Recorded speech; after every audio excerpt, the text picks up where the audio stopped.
My name's Adrien. I'm 27. If you asked my family who I am, they'd probably say he's quiet, works with computers or something. That's always been my label, the invisible one. Meanwhile, my younger brother, Zach.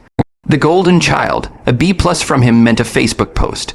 But when I graduated with 2 degrees while juggling 2 part-time jobs, dinner stayed silent. I thought maybe it was my fault, maybe I wasn't someone worth celebrating.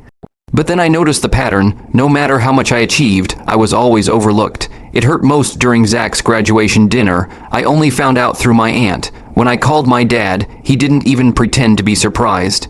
"We didn't think you'd want to come. You barely finished school anyway," he said casually. That's when I told him not to bother coming to mine, and I meant it. 3 weeks later, I walked the graduation stage without them. The sun was warm. I didn't need to scan the crowd. I already knew who showed up. My best friend, my roommate, my advisor, Mr. Chun from next door, and behind me a giant banner, my face, my name, congratulations, Adrien Singh Masters in UX.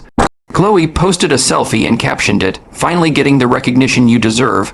Hours later, my phone lit up, missed calls, texts, why didn't you tell us? You should have said something, but I was done explaining.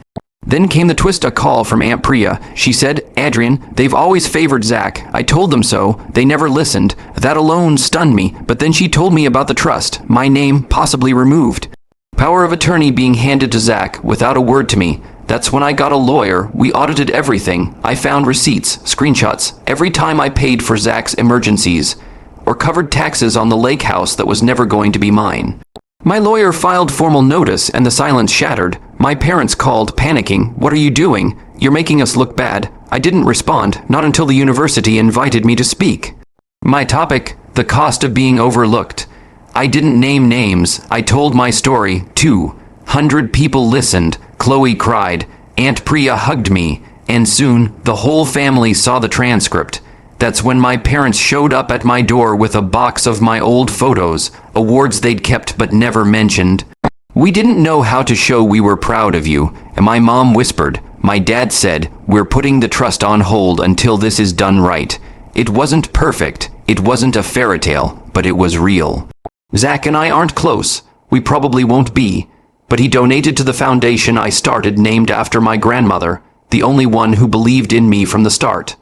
My family didn't magically change, but I did, because sometimes the real revenge isn't yelling. It's becoming undeniable, and now they'll never be able to pretend I wasn't there.